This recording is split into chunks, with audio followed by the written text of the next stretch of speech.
Register చేశారు పోలీసులు case. పరిస్థితి ఎంత దారుణంగా ఉందో అర్థమవుతుంది. ఈరోజు ఇలాంటి కేసుల్లో క్లియర్గా వీడియో సాక్ష్యంగా దొరికిన తర్వాత నెల 2 నెలల్లో కేసు క్లోజ్ కావాలా, కన్విక్షన్కు వాళ్ళని గురి చేయాలా. అది వదిలేసి అసలు వాళ్ళని ఎట్లా తప్పించాలనే ప్రయత్నం, కుట్రకు రెచ్చగొట్టిన నరేంద్ర వైపు అసలు చూడకపోవడం, కంప్లైంట్ ఇచ్చినా దాన్ని పట్టించుకోకపోవడం, ఇది ప్రస్తుతం ఈ రాష్ట్రంలో ఉన్న పరిస్థితికి అద్దం పడుతుంది, లేదా దుస్థితికి, లేదా పోలీసు రాజ్యంగా ఎట్లా మారింది అనడానికి నిదర్శనంగా ఇక్కడ కనపడుతుంది. ఇప్పుడే వస్తూ మాట్లాడాం, ఇంకా వారం రోజుల్లోనో 10 రోజుల్లోనో 1 year అవుతుందట.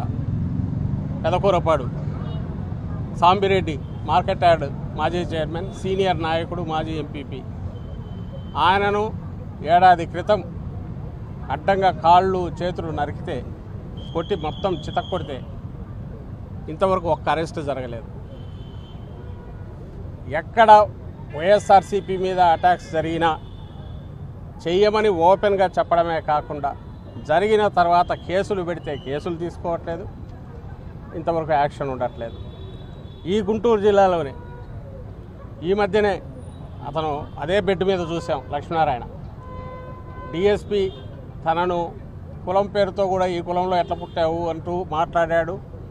ఆయన మాటలకు అవమానం భరించలేకే, నేను తాకిడి తట్టుకోలేక నేను సూసైడ్ అటెంప్ట్ చేసుకుంటున్నా అన్న లక్ష్మణాన్ని కోలుకున్నాడు అదృష్టవశాత్తు. అతని మీద డిఎస్పీ హనుమంతరావు మీద ఇంతవరకు యాక్షన్ లేదు.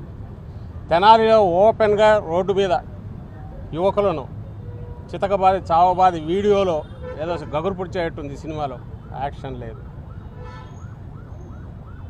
అలాగే ఎక్కడ మొన్న నెల్లూరులో ప్రసన్న కుమార్ రెడ్డి మాజీ ఎమ్మెల్యే, సీనియర్ నాయకుడు, 6th term ఎమ్మెల్యే ఇంటి మీద 200 మంది దాకా పోయి వీడియో సాక్షిగా వాళ్ళు కొడుతుంటే, అన్నీ పగలగొట్టేస్తుంటే పోలీసులు అక్కడే ఉన్నారు.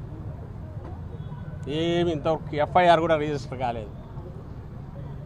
నిన్నటికి నిన్న జడ్పీ చైర్పర్సన్ హారిక, బీసీ మహిళా నాయకురాలు, గుడివాడలో అందరూ ఈరోజు చూసింటారు వీడియోల్లో కూడా, పోలీసులు అక్కడే ఉన్నారు. వాళ్ళు వచ్చేసి కారు మీద పడి కొడుతున్నారు.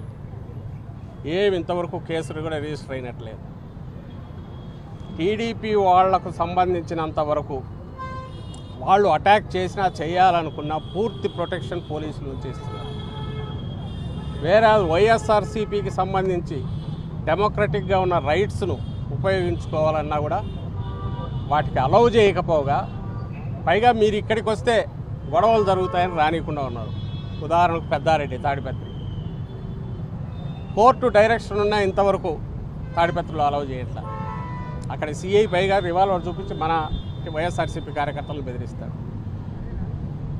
అక్కడ మాజీ శాసనసభ్యుడు, ప్రస్తుతం మున్సిపల్ చైర్మన్, అతను ఏకంగా నేను నా టార్గెట్ పెద్దారెడ్డి అని తను డిక్లేర్ చేస్తాడు. అయినా ఏ చర్యలు ఉండవు. పైగా మీరు వస్తే ఇక్కడ లా అండ్ ఆర్డర్ ప్రాబ్లం వస్తుంది, రావద్దని అంటారు. అంటే పోలీసులు పొలిటికల్ బాసెస్కు, చంద్రబాబు నాయుడు అండుకో వాళ్లకు ఉపయోగపడడం దగ్గర మొదలుపెట్టి ఈరోజు ఎంటైర్ స్టేట్ పోలీసు రాజ్యంగా మారిపోయింది. వాళ్ళ పని ఏంటంటే వైఎస్ఆర్సీపీ కానీ లేదా జగన్మోహన్